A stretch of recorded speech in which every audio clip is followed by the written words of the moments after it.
vaut mieux pour lui qu'il grandisse à l'écart de tout cela. Hello YouTube, j'espère que vous allez bien. On se retrouve enfin pour cette première vidéo de 2024. Je me suis dit bien sûr, quoi de mieux que de vous présenter mes meilleures lectures de l'année 2023. J'espère que grâce à ça, vous pourrez vous faire une pile à lire en béton avec que des coups de cœur pour cette nouvelle année. Avant de commencer cette vidéo, je vous l'avais promis, je vous montre le petit cadeau que j'ai eu de mon Secret Santa du Nouvel An. Vous l'attendez. Et voilà! Il s'agit d'une petite bouillotte en forme d'utérus. Je la trouve trop mignonne. Elle est toute molle, elle est trop bien en termes de taille. Je ne sais pas si vous voyez, elle fait vraiment la taille parfaite pour mettre sur le bas du ventre. Voilà, je vous en fais un peu la promo. C'est l'Avant-Gardiste, le site qui fait cette petite bouillotte. Elle sent trop bon la lavande. Et voilà, et elle passe simplement au micro-ondes, 1 minute 30 pour qu'elle soit chaude. Je pense qu'à l'intérieur, c'est des petites graines de lin. Donc voilà, c'est pas toxique, c'est quelque chose qui va être très pratique pendant mes règles, mais aussi juste quand on est fatigué, pour le mettre sur le dos. Franchement, elle est trop bien et elle est trop mignonne. Voilà, je vous avais dit que je vous la présenterais. C'est chose faite, ma nouvelle amie est arrivée à la maison. Trêve de bavardage, je vous ai dit en début de vidéo que j'allais vous présenter mes meilleures lectures. Elles sont là, la pile est assez imposante. Je ne vous la montre pas pour vous garder la surprise. En tout cas, si ça vous dit de découvrir ces lectures, je vous laisse rester sur la vidéo. On y va, c'est parti! Pour cette présentation, je ne vais pas vous faire de classement, tout simplement parce que ça reste toutes des excellentes lectures, donc un peu trop compliqué pour moi de les classer. Je vous garde simplement ma meilleure lecture pour la fin. On commence donc cette sélection avec non pas un mais 2 tomes, car il s'agit des livres Fables. Normalement, je pense vous avoir parlé d'à peu près tous les livres en update lecture, mais n'empêche, on va refaire un peu le point. Donc Fables, qu'est-ce que c'est? C'est une duologie écrite par Adrienne Hughes, où vraiment je suis passée, je pense, à ça du coup de cœur. On va suivre, du coup, vous l'aurez compris, l'héroïne qui est Fable, qui a été abandonnée sur une île quand elle était toute petite. Elle a travaillé dur pendant des années à chercher des gemmes, donc des pierres précieuses sous l'eau, afin de pouvoir survivre et surtout de pouvoir quitter l'île. Son objectif principal dans le tome 1 va donc être de trouver un équipage pour pouvoir s'échapper et retrouver son père. Ce que j'ai beaucoup aimé dans cette duologie, c'est principalement le personnage de Fable, qui est un personnage qui est vraiment très fort, mais aussi très doux, très gentil. Je l'ai trouvé vraiment très intéressante à suivre. On a une romance qui, pour moi, s'est mise en place un peu difficilement. J'ai mis très longtemps à comprendre qu'une romance était en train de se faire. Malgré tout, j'ai apprécié de la suivre au fil des 2 tomes. On n'est pas sur une histoire de pirate et ça j'ai trouvé que c'était très intéressant, c'est quelque chose qui change. L'univers est très semblable à la carte des confins mais du coup très différent en même temps et j'ai bien aimé cette petite nuance qu'on avait entre les deux. On a une écriture qui est entraînante, qui est fluide, avec des chapitres assez courts qui permettent de donner du rythme à notre lecture. Et franchement, on a un univers qui est très entraînant. Moi, je me suis vraiment sentie sur les flots avec l'héroïne. J'ai senti le froid glacial de l'océan quand elle y plonge. J'ai senti les embruns de la mer à mes côtés. J'ai vraiment passé un très bon moment de lecture. Je pense vraiment ce qui m'a fait louper le coup de cœur, c'est vraiment justement la romance que j'ai un petit peu moins aimée. Il n'empêche que ça reste vraiment une très bonne lecture. Ensuite, on passe au premier tome du livre Absolu par Margot Dessen. Comme beaucoup, j'ai été vraiment hypée par ce roman. Déjà, la promotion qui a été faite autour me donnait forcément très envie. J'avais envie de retrouver un univers à la Hunger Games, à la Labyrinthe. Ça m'attirait vraiment énormément de me replonger dans ce type de roman et franchement, j'ai pas été déçue. Absolu, donc, c'est l'histoire de beaucoup de personnages qui vont se retrouver enfermés dans la zone. La zone est un endroit qui a été complètement barricadé à l'intérieur de la ville, dans laquelle se trouve la chose. Un être que malheureusement nous ne connaissons pas au début du roman et dont nos protagonistes vont devoir nous sauver. Chaque année, donc, des soldats sont envoyés dans la zone pour essayer de détruire la chose et c'est ces soldats qu'on va suivre. On va découvrir dans ce roman, en plus d'un univers dystopique absolument génial, des personnages qui sont vraiment très intéressants, qui sont très bien travaillés malgré leur nombre très important. Et petit à petit, notre regard va peut-être changer un petit peu. Qui est le véritable ennemi dans la zone? Je vous laisserai le découvrir. Moi en tout cas, j'ai vraiment adoré ma lecture. Ça a été un tel plaisir de retomber dans une lecture dystopique aussi forte et aussi intéressante. Ça m'était pas arrivé depuis très longtemps et d'ailleurs c'était un genre qui ne m'attirait pas plus que ça depuis quelques années et là vraiment j'ai été réconciliée. Je vais d'ailleurs me lancer rapidement sur le tome 2 qui a l'air différent mais tout aussi dingue. Ensuite, on passe à un genre très différent mais dont vous m'avez entendu parler très régulièrement, car on va être sur de la jeunesse et de l'illustré avec Mémoire de la forêt, tome 1 et 2. En vrai, je peux vous inclure le tome 3 aussi parce qu'il était tout aussi bien. On est sur de la littérature jeunesse qui est de plus illustrée par Sanoé avec des illustrations absolument magnifiques. L'auteur de ces livres est Michael Brun-Arnaud, je vous en ai parlé nombre de fois et ce n'est pas pour rien. On est vraiment sur des lectures qui ont été absolument toutes des coups de cœur ou en tout cas des excellentes lectures. Je m'explique. Mon premier coup de cœur va au tome 1. Le tome 1, vraiment, ça a été une découverte et une claque incroyable. J'ai découvert des personnages d'une gentillesse, d'une douceur incomparable. J'ai découvert une écriture qui est pareil, pleine de poésie, vraiment qui nous entraîne à travers un univers très riche et très très bien pensé. Les illustrations sont toutes plus belles les unes que les autres et permettent une meilleure compréhension, j'ai trouvé, du récit. Elles permettent vraiment, regardez-les quoi. Elles permettent vraiment de s'immerger dans ce qui se passe et ça c'était pareil, un plus pour ma lecture.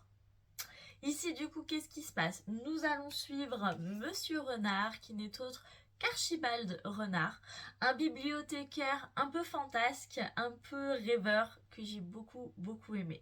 On va le suivre à travers plusieurs aventures donc je ne peux pas réellement vous en parler si ce n'est que le premier tome il m'a touchée à un point vraiment inimaginable. Dans le premier tome, Archibald va retrouver son ami, une petite taupe qui malheureusement est atteinte de la maladie de l'oubli, donc on peut apparenter chez nous à l'Alzheimer. Notre petite taupe a perdu quelque chose de très cher à son cœur, et Archibald va partir dans toute une aventure pour essayer de l'aider à retrouver ceci.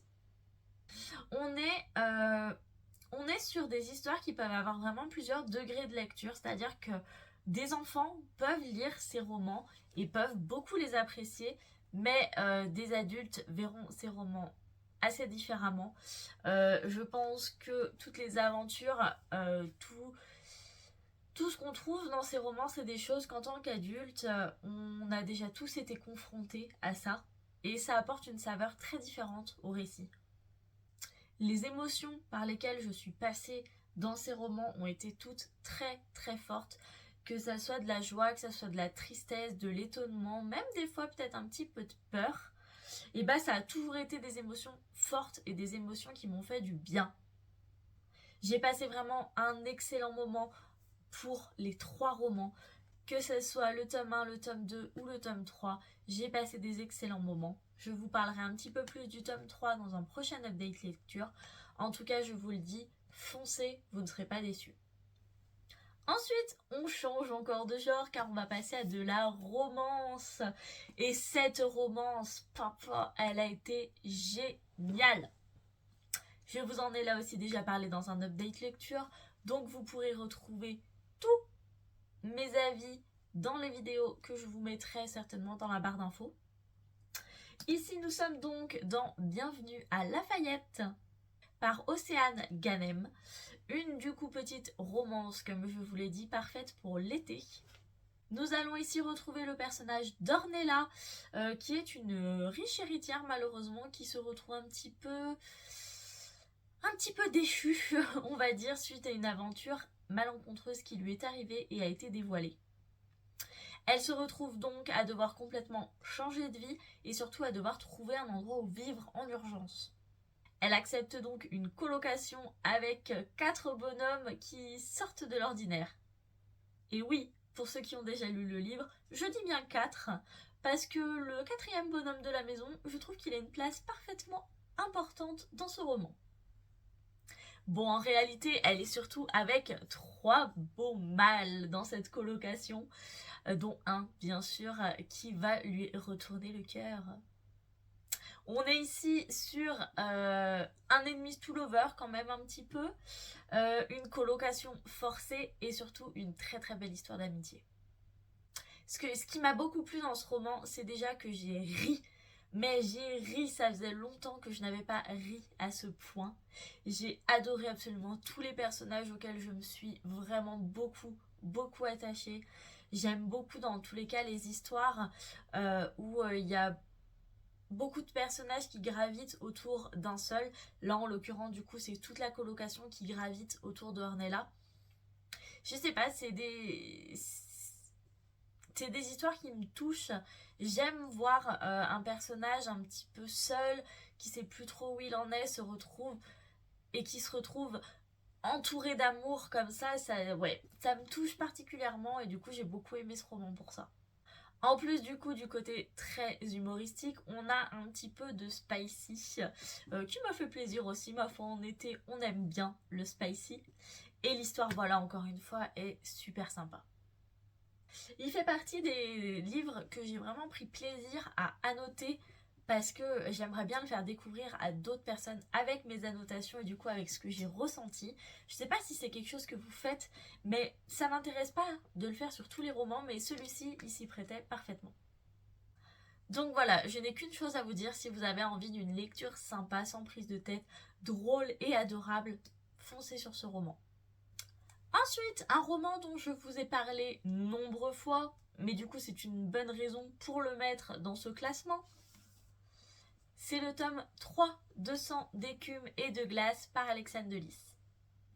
Je vous ai fait un avis déjà très détaillé sur le coup de cœur qu'a été ce roman, donc je ne vais pas vous en parler pendant 15 ans, mais vous le savez, la saga d'Alexandre de Lys, elle est pour moi extraordinaire. On y suit l'histoire de Perséphone, une jeune femme qui va se transformer en contact de l'océan pour devenir une sublime sirène à qui il arrive bien des mésaventures.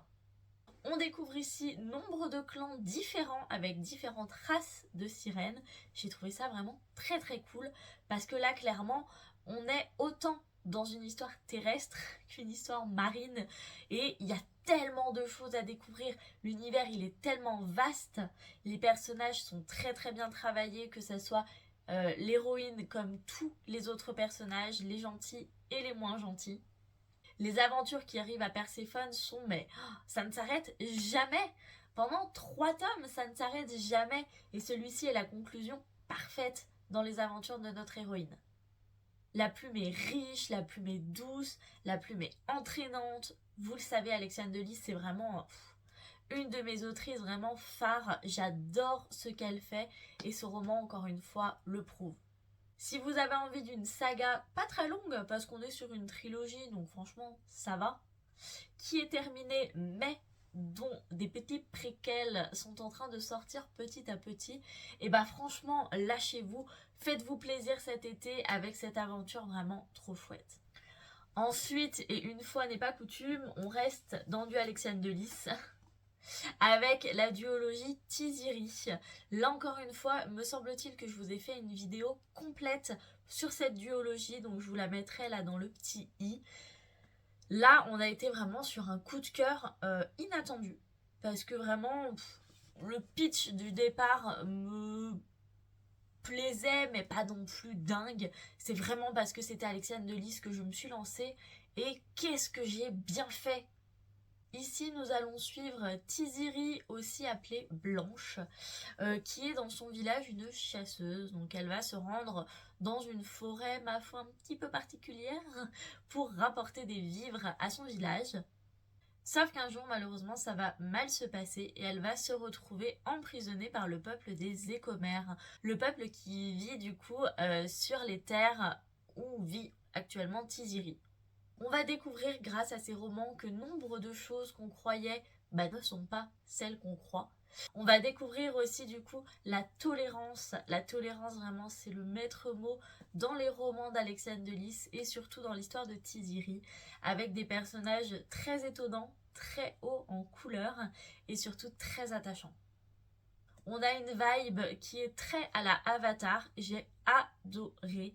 J'ai adoré le respect de la nature qu'a réussi à nous faire ressentir l'autrice et surtout qui nous donne envie d'en faire un peu plus et de protéger notre nature à nous. On est là encore une fois sur une duologie qui est terminée, donc ça va vite. On a quand même encore une fois des petites surprises qui arrivent, notamment avec un tome complet qui arrive, je crois, cet été sur un des personnages les plus importants de la saga. Donc si ça vous dit de vous lancer dans cette petite duologie, franchement foncez, vous ne serez pas déçus. Moi ça a été vraiment un coup de cœur ultime. On retourne un petit peu dans la romance avec cette beauté de Love Hypothesis par Ali Hazelwood que j'ai vraiment adoré. Je pense vraiment que ça, c'est une de mes romances préférées de cette année. C'est une romance qui m'a fait encore une fois mourir de rire. Et je trouve que c'est quelque chose qui me plaît en termes généraux dans les romances quand j'arrive vraiment à me marrer. Et là, clairement, ça a été le cas. Ici, nous allons suivre Olive, une jeune étudiante scientifique qui ne croit plus en l'amour. Malheureusement, pour que sa meilleure copine lui fiche la paix, elle va lui faire croire qu'elle sort avec quelqu'un. La voilà donc obligée de rouler une pelle monumentale à Adam. Adam qui est donc un de ses professeurs et clairement un gros connard. S'ensuit bien sûr un quiproquo sans nom, mais surtout une romance adorable. Quand on est déjà sur une trope de faux rendez-vous, faux rencard, on sait qu'on va se marrer. Et là, clairement, je me suis dit, mais ce n'est pas possible de se mettre dans une merde pareille. À chaque fois qu'il y a quelque chose à ne pas faire, eh ben Olive, elle le fait, bien sûr. Et qu'est-ce qu'on se marre? Les personnages principaux, du coup, m'ont beaucoup plu, mais aussi les personnages secondaires. La romance est très belle, elle va à son rythme. Elle est un peu spicy quand même à certains moments, mais c'est pas dérangeant. En tout cas, ça ne m'a pas dérangé. Comme vous avez pu le voir, celui-ci aussi, je l'ai un petit peu annoté et je pense que je le relirai parce que c'était trop bien. Et recoucou, je me suis rendu compte en faisant mon montage vidéo que j'avais complètement oublié de vous parler d'une lecture pareil qui a été un gros coup de cœur. Mais en fait, comme elle n'est pas dans ma bibliothèque, je l'ai prêtée et je suis complètement oubliée. Il s'agit de la société très secrète des sorcières extraordinaires. Et étant donné que je ne veux pas vous faire une vidéo trop longue, je vous renvoie dans le petit directement à la vidéo très complète que je vous ai fait sur ce livre. En tout cas, celui-ci, pareil, on est sur un petit peu un cosy fantasy avec de la magie, avec de la famille, de l'amitié. Et c'était une lecture, mais géniale. Et du coup, c'est pour ça qu'elle n'est plus dans ma bibliothèque. Je l'ai prêtée à ma grande sœur qui voulait trop le lire. Voilà. Ensuite, un livre que j'ai lu il n'y a pas longtemps, donc je ne vais pas vous en parler trop longuement parce que celui-ci aussi, vous connaissez. Il s'agit de Legend Latte par Travis Baldree. Je vous en ai parlé il n'y a pas longtemps. On est sur un cozy fantasy où notre chère protagoniste principale qui s'appelle Vive va complètement changer de vie. Après un passé d'or comme mercenaire, donc qui tue des gens toute la journée, elle décide de se reconvertir et de vendre du café. Elle va donc ouvrir un superbe petit café où les gens vont pouvoir arriver petit à petit, goûter ses spécialités et passer un bon moment. Ce que j'ai aimé dans ce roman, c'est qu'on a quand même une pointe d'aventure qui permet de saupoudrer un petit peu toute cette douceur et cette bienveillance et d'un truc un petit peu plus épicé quoi. Clairement, les personnages sont tous adorables et tous très intéressants, avec leurs failles, leurs faiblesses, mais surtout leur gentillesse inégalable. La plume est comme les personnages, elle est riche et sucrée, elle est chaude, elle fond sous la langue. C'était vraiment un petit bonbon, un petit croissant, un petit café, tout ce que vous voulez, c'était juste excellent. J'aime bien les fantaisies quand même où ça bouge, où il y a plein de choses à apprendre, vous le verrez avec le roman prochain. Mais celle-ci, c'était autre chose et elle m'a vraiment permis de me reposer entre deux grosses lectures, c'était trop top. Donc voilà, si vous avez envie d'un petit peu de douceur et de bienveillance, posez-vous quelque temps avec ce petit roman, je suis sûre qu'il vous plaira. Et voilà, on arrive déjà à la fin de ce top avec mon livre préféré de l'année. Je crois que je vous en ai même pas parlé de ce roman parce qu'il m'avait tellement mis une claque que j'arrivais pas à en parler. Du coup, il est peut-être un petit peu tard. Mais je vous présente ma lecture favorite de cette année, Crescent City par Sarah J. Maas. Il est tellement gros que je me suis assommée avec. Je l'ai annoté tout ce que j'ai pu. J'ai passé un moment, un long moment, parce que on est sur une sacrée brique. J'ai passé un très long moment, mais excellent. Oh, je peux pas vous dire ça en fait, je vous spoil complètement. On revient en arrière. Donc je vous ai fait un méga spoiler, donc en fait je vais refaire ma phrase.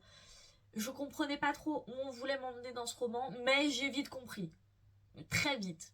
Je me suis attachée énormément à tous les personnages, mais en quelques chapitres. Vraiment, je cherche un peu. Voilà. La première partie du roman, elle est là. Donc vous voyez, c'est tout petit. Mais déjà, on se prend une sacrée claque dans la figure. Mais une vraie grosse claque. C'est-à-dire que en quelques pages, du coup, vous avez vu, c'est pas beaucoup.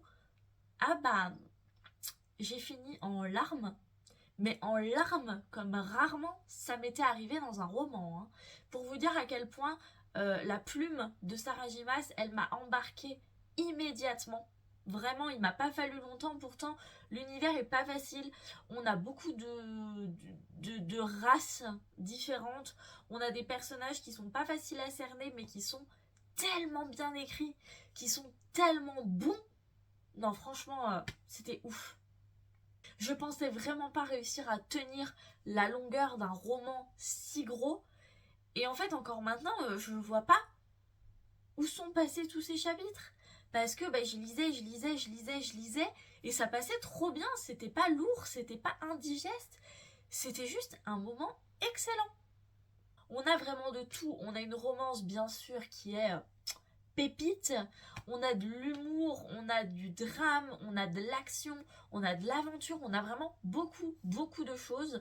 Beaucoup de choses, effectivement, à se mettre en tête. C'est pas toujours facile de s'y retrouver dans tous les personnages, dans tous les lieux, etc. Mais on s'y fait. Moi, j'ai beaucoup à noter, justement, parce que je suis quelqu'un de très tête en l'air et j'ai un peu de mal des fois à m'y retrouver. Donc ça m'a aidé. Mais de toute façon, voilà, c'était trop bien. Je vais peut-être vous expliquer ce qu'il en est. J'essaye de vous faire un résumé sans spoiler, c'est pas si simple. On va suivre du coup Bryce, qui est une jeune femme mi-humaine, qui a une vie, ma foi, très privilégiée. Elle a un travail qu'elle aime beaucoup, dans un sublime appartement, avec des amis qu'elle adore. Sauf qu'un jour, un meurtre va venir vraiment bouleverser complètement sa vie. On la retrouve par la suite, 2 ans plus tard, perdue, complètement perdue dans sa vie, ne sachant vraiment plus qui elle est, ce qu'elle fait. Elle fait vraiment beaucoup de peine à ce moment-là. Et on découvre une facette de ce personnage qui est très touchant. Malheureusement, les meurtres vont reprendre et elle va du coup être choisie avec un certain petit Hunt, un ange déchu, pour retrouver le meurtrier et mettre un terme aux horreurs qui sévissent dans la ville. Donc on est quand même, maintenant que je vous fais le résumé, on est quand même sur une enquête aussi, mais une enquête trop cool. Franchement, c'est un univers de fantasy qui est extraordinaire. Je sais qu'il est complexe et je sais qu'il est complet. Mais franchement, vous pouvez y aller presque les yeux fermés. Vous allez sans doute, comme moi, tomber amoureux de Bryce et des autres personnages de ce roman. D'ailleurs, je vous le dis, vous allez voir incessamment sous peu le deuxième tome que je vais commencer à lire certainement juste après cette vidéo. Mais bah, il fait la même taille que celui-ci, hein, donc clairement, peut-être pas un update lecture tout de suite. Mais j'ai trop hâte. Et voilà, nous avons fait le tour de mes meilleures lectures de l'année 2023. Franchement, ça a été une année plutôt riche en lecture et riche en très bonnes lectures. J'ai pas pu tout vous mettre parce que ça ferait trop. Je vous ai mis vraiment les meilleurs. En tout cas, j'espère que mon année 2024 sera aussi bonne. Mais franchement, avec les pépites qui sont en train de sortir petit à petit, je pense que ça va être pas mal. D'ailleurs, si ça vous dit que je vous fasse une petite vidéo sur les livres qui vont sortir en 2024, eh ben, n'hésitez pas à me le dire en commentaire. Ça sera un plaisir de faire ces quelques recherches pour vous. N'hésitez pas aussi à me dire quelles ont été vos plus belles lectures de cette année. Parce qu'en soi, hein, un peu plus ou un peu moins de livres dans ma palle, on n'est plus à ça près. Je vous souhaite du coup, comme le veut l'usage, une très très bonne année 2024. Bonne année, bonne santé, du bonheur et de la joie. J'espère que tout se passera bien pour vous et je vous retrouve bientôt pour une prochaine vidéo. Des gros bisous, salut!